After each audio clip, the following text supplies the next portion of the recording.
हवा महल में आज श्रोताओं आपके लिए लेकर आए हैं नाटिका मीत का पत्थर। लेखक उमेश दीक्षित, प्रस्तुतकर्ता मुख्तार अहमद।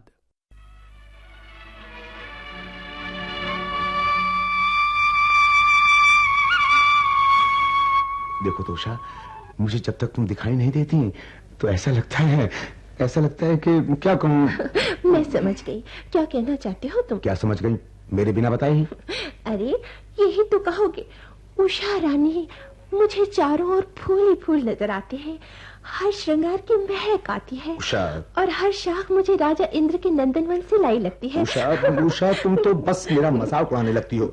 सच कहता हूँ, लोगों का ख्याल है कि औरत आदमी से ज्यादा भावुक होती है, लेकिन मैं तो कहता हूँ कि आदमी बुनियादी तौर पर बेहद भावुक होता है। मुझे उन दिनों की याद आती है जब तुम्हारी शादी नहीं हुई थी और तुम मुझे देखने को कितनी व्याकुल रहा करती थी। क्या मतलब?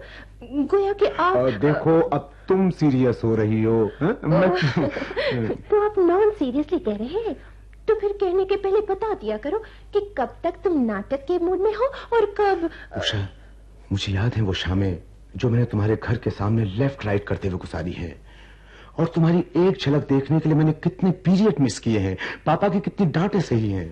और शेखर, सचमुच मैं जब उन दिनों की याद करती हूँ तो बरबस ही मेरी आंखों में आंसू भर आते हैं। तुम हमारे घर जब पहली बार मेरे मास्टर बनकर आए और फिर सचमुच मास्टर बन गए, समझ नहीं पड़ता ये सब इतने दिनों में कैसे हो गया। शुक्र है खुदा का कि मैं इस मास्टर में कामयाब रहा, और बजाय इसके कि प्रमोशन तुम्हें मिलता, मैं खुद ही अपना दर्जा बढ़ा बैठा। मैं सचमुच अपने को खुशनसीब समझता हूँ।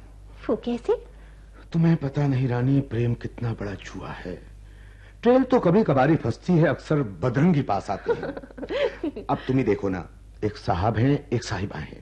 मैं जरा रूपक में बात कहूंगा। हाँ, दोनों को आपस में बेहद प्यार है। मेरा मतलब समझ गई ना? हाँ, तो वो जनाब दिलो जान से निसार हैं एक दूसरे पर।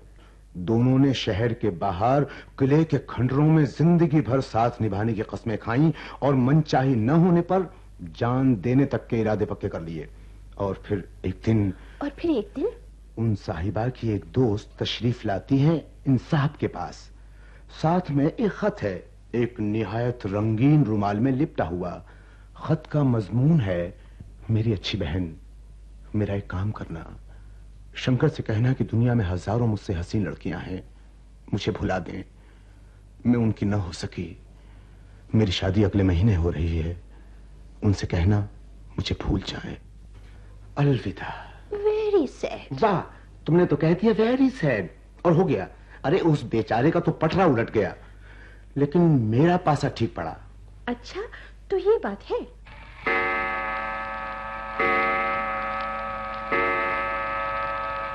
अरे बाप रे, 9 बजे? अभी तो 6 बजे थे, और फिर ये 7-8 कब बजे?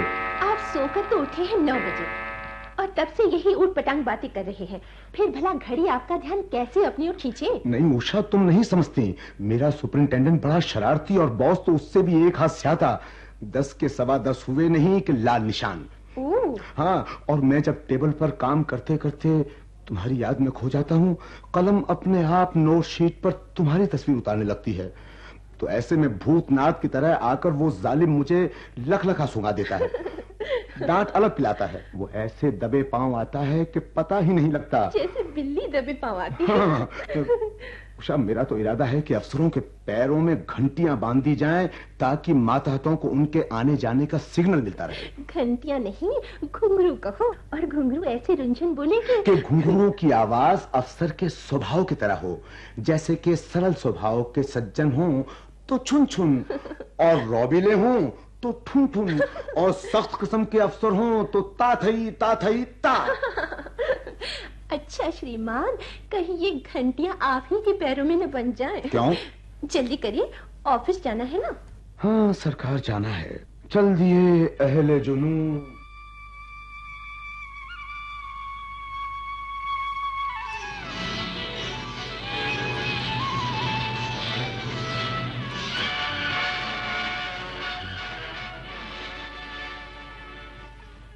अरे कहाँ हो? कितनी देर से चीख रहा हूँ, कोई सुनता ही नहीं, सब बहरे हो गए हैं। अरे भाई कहाँ हो, जरा सुनो तो। आ तो रही हूँ। मेरे पैर में कोई पहिए थोड़े ही लगे हैं। दिन भर फिरकी की तरह फिरती रहती हूँ, फिर भी जरा सा कुछ हुआ नहीं कि लगे बांग देने। कहाँ हो, सुनती हो कि नहीं? शांत हो महारानी, मेरा मतलब आपको नाराज करना कतई नहीं है। मैं तो जरा अपने कोट के लिए आपसे पूछ रहा था। क्यों, कोट को क्या हुआ? आप ही देखिए ना, लगता है मेरी शादी के बाद इसे किसी घड़े में रख दिया गया था, शायद हिस्टोरिकल मॉन्यूमेंट समझकर, और आज इसकी गत उस वापस आए हुए खत की तरह हो गई है जैसे पोस्टमैन की अनथक कोशिश के बाद भी उसके पाने वाले का पता निशान न मिला हो। तो क्या हुआ, दो चार ही तो शिकने हैं, पहनने से ठीक हो जाएगी। और फिर ऑफिस में देखता ही कौन है? ओहो, मैं पूछता हूँ कि आखिर इसकी ये गत हुई कैसे? नाराज क्यों होते हो? मुन्ना इससे जरा खेल रहा था। ओह, कोट भी कोई खेलने की चीज है? और फिर उसने इसे पा कैसे लिया? मैंने तो इसे खूंटी पे टांग दिया था। उसने मेज पर चढ़ के उतार लिया होगा। तुम्हारे बच्चे भी तो बड़े शैतान हो गए हैं। अच्छा, तो अब मुन्ने मुन्नी मेरे कपड़ों से खेलने भी लगे। चलो शेखर बाबू, हो गई तुम्हारी छुट्टी। अरे ये मेरा रुमाल किसने गंदा कर दिया? उषा, ये घर में सब क्या मचा रखा, मैं तो समझ नहीं पाता हूँ कि आखिर इस घर को हो क्या गया है। बेकार पे चीखो मत, मुन्नी ने मुंह पोंछा होगा। मेरे रुमाल से मुंह क्यों पोंछा? रुमाल इसीलिए तो होता है कि उनसे हाथ मुंह पोंछा जाए। और फिर बच्चे बच्चे ठहरे, उनमें तुम्हारी जैसी समझ कहाँ। अरे भाई, मैं कब मना करता हूँ कि रुमाल काम में न लाओ। तौली आखिर किस लिए है? मैंने कल ही खरीदा था। तुमने बच्चों को सर पे चढ़ा रखा है सच। चलो सिग्नल हो गया भाई, मैं तो चला।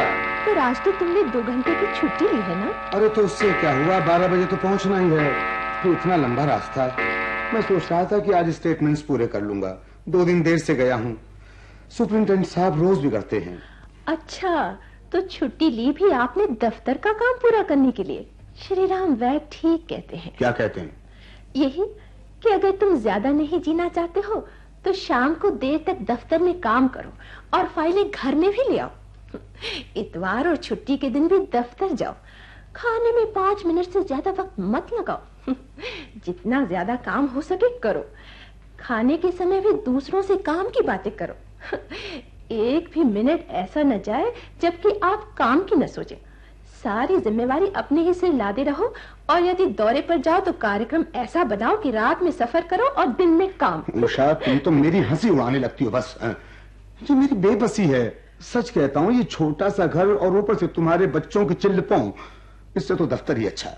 गर्मी हो तो मजे में पंखा चलाए बैठे हैं, जाड़ा हो तो हीटर लगा दिया जाता है। जो गर्मी तो देता ही है, सिगरेट जलाने के लिए माचिस भी नहीं खरीदनी पड़ती, पैसे बचाता है। आप कितने मैटर ऑफ फैक्ट हो रहे हैं।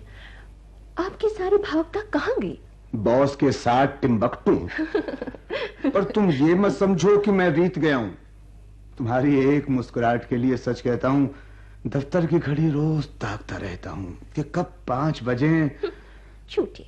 नहीं रानी, सच। चल दिए अहले जुनून।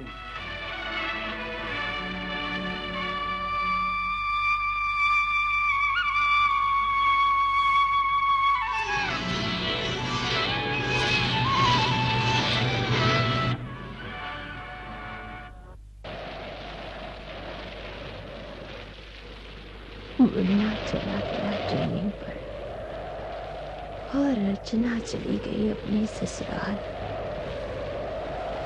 लगता है अब घर में कुछ काम नहीं। वे हैं तो रिटायर होने के बाद मेरी ही तरह बेकार। दिन भर बैठे बैठे उनका भी वक्त नहीं कटता। कहाँ हो भाई?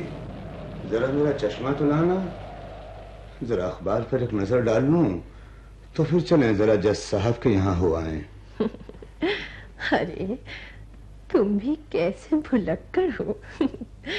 चश्मा आंखों पर है और आप है कि सारा घर तलाश कर रहे हैं। भाई असल में आदमी को एक आश्रम के बाद दूसरे आश्रम में प्रवेश करना चाहिए, लेकिन आजकल तो पता नहीं लगता कि कब आप 3 आश्रम पीछे छोड़ गए। बूढ़े हो गए पर तुम्हारी आदतें नहीं गई। और देखो, कल मुन्नी की चिट्ठी आई थी। आबू में उसकी ट्रेनिंग ठीक चल रही है, अब जल्दी ही उसकी पोस्टिंग हो जाएगी। पर ये जाड़े के दिन पता नहीं कैसे रहता होगा, बड़ा लापरवाह है। तुम अपनी तो फिक्र करो, कोट के कॉलर तक बटन लगा लो। हवा लग गई तो फिर खांसी उठेगी। और हाँ, देखो, तुम अपनी दवा रोज नहीं खाते। ओ, तुम खुद अपनी कितनी हिफाजत रखती हो? देखो, ज्यादा जोर से मत हंसो, तुम्हारी सांस उखड़ जाएगी। और हाँ, जज साहब के यहाँ जाना क्या जरूरी है? कोई जरूरी नहीं। अरे उषा, याद आया, आज क्या तारीख है? 29 तारीख है ना? हाँ, आज 29 तारीख है।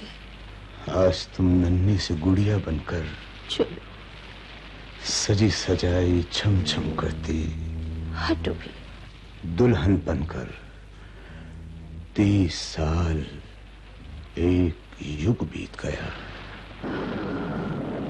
इस लंबे समय में मैंने कभी अपने को अकेला नहीं पाया। मैं तुम पर कितना निर्भर हो गया हूं। शादी को इतने साल हो गए और एक भी दिन ऐसा नहीं आया कि मैंने ये महसूस किया हो कि तुमसे शादी करके मैं घाटे में रहा। कितना भाग्यशाली हूं मैं, मुझे कभी पछताना नहीं पड़ा। देखो, तुम्हें सर्दी लग जाएगी, ठंडी हवा चल रही है।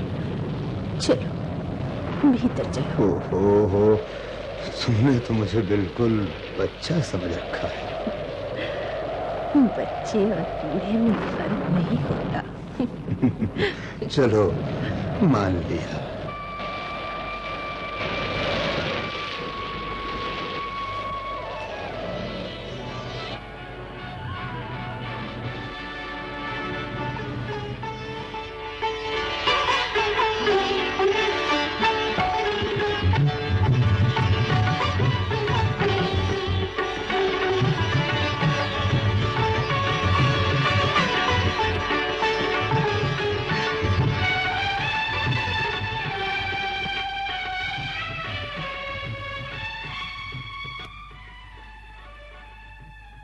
उमेश दीक्षित की लिखी नाटिका अभी आप सुन रहे थे, मीत का पत्थर। प्रस्तुतकर्ता मुख्तार अहमद।